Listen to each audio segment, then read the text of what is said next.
بسم اللہ الرحمن الرحیم۔ صرف 5 منٹ کا مدرسہ قرآن و حدیث کی روشنی میں 30 ذی القعدہ۔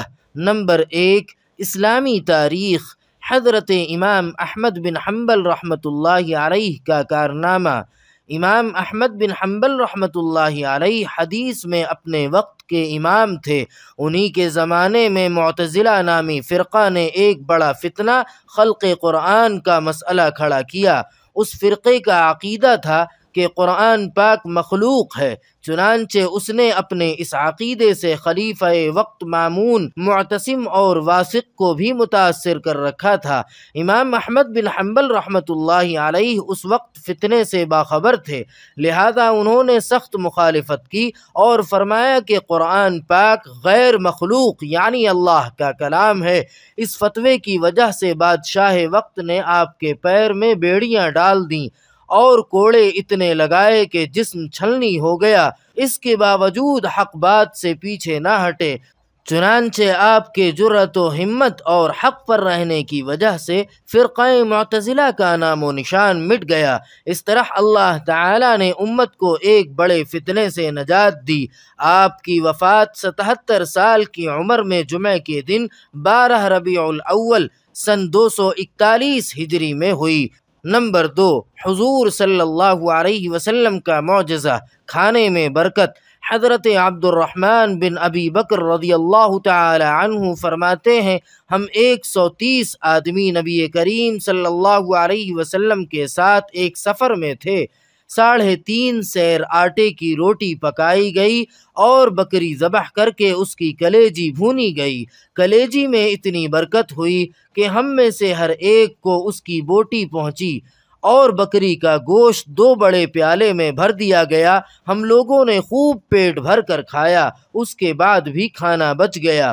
نمبر 3، ایک فرض کے بارے میں، میت کا قرض اس کے مال سے ادا کرنا۔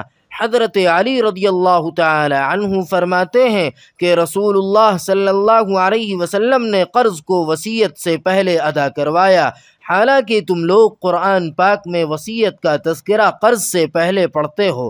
فائدہ، اگر کسی شخص نے قرض لیا اور اسے ادا کرنے سے پہلے انتقال کر گیا تو کفن دفن کے بعد مال وراثت میں سے سب سے پہلے قرض ادا کرنا ضروری ہے، چاہے سارا مال اس کی ادائیگی میں ختم ہو جائے۔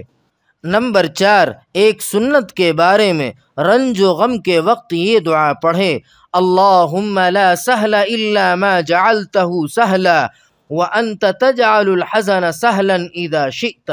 ترجمہ، اے اللہ، آسان وہی چیز ہے جسے تو آسان بنا دے، اور جب تو چاہتا ہے تو رنج و غم کو بھی آسان بنا دیتا ہے۔ نمبر 5، ایک اہم عمل کی فضیلت، اللہ کو یاد کرنا۔ رسول اللہ صلی اللہ علیہ وسلم نے فرمایا، اللہ تعالی قیامت کے دن فرمائے گا کہ دوزخ سے ہر اس مومن شخص کو نکال لو جس نے مجھے کبھی یاد کیا ہو یا کسی جگہ مجھ سے ڈرا ہو۔ نمبر 6، ایک گناہ کے بارے میں، سرگوشی کرنا۔ قرآن کریم میں اللہ تعالی فرماتا ہے، ایسی سرگوشی یعنی خفیہ مشورہ صرف شیطان کی طرف سے ہے جو کہ مسلمانوں کو رنج میں مبتلا کر دے، اور وہ اللہ کی مشیت و ارادے کے بغیر مسلمانوں کو کچھ بھی نقصان نہیں پہنچا سکتا، اور مسلمانوں کو اللہ ہی پر بھروسہ رکھنا چاہیے۔ نمبر 7، دنیا کے بارے میں، دنیا کا نفع وقتی ہے۔ قرآن کریم میں اللہ تعالی فرماتا ہے، اے لوگوں، تمہاری نافرمانی اور بغاوت کا وبال تم ہی پر پڑنے والا ہے۔ دنیا کی زندگی کے سامان سے تھوڑا فائدہ اٹھا لو، پھر تم کو ہماری طرف واپس آنا ہے تو ہم ان سب کاموں کی حقیقت سے تم کو آگاہ کر دیں گے جو تم کیا کرتے تھے۔ نمبر 8، آخرت کے بارے میں، جنت کا انگور۔ رسول اللہ صلی اللہ علیہ وسلم نے فرمایا، میرے سامنے جنت پیش کی گئی تو میں نے تمہیں دکھانے کے لیے انگور کا ایک گچھا لینا چاہا تو میرے اور اس خوشے کے درمیان آڑ کر دی گئی۔ کسی نے عرض کیا، یا رسول اللہ، انگور کا دانہ کتنا بڑا تھا؟ تو آپ صلی اللہ علیہ وسلم نے فرمایا، ایک بڑے ڈول کے برابر ہے۔ نمبر 9، طب نبوی سے علاج، اسمد سرما کے فوائد۔ رسول اللہ صلی اللہ علیہ وسلم نے فرمایا تمہارے سرموں میں سب سے بہتر سرما اسمد ہے جو آنکھوں کی روشنی کو بڑھاتا ہے اور پلکوں کے بال کو اگاتا ہے۔ نمبر 10، نبی صلی اللہ علیہ وسلم کی نصیحت۔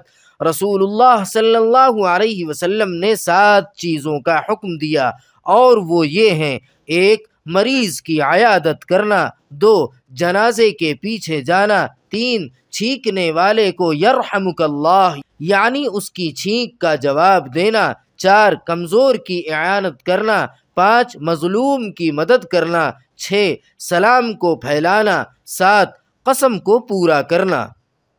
سبحان ربک رب العزت عما یصفون وسلام علی المرسلین والحمد للہ رب العالمین۔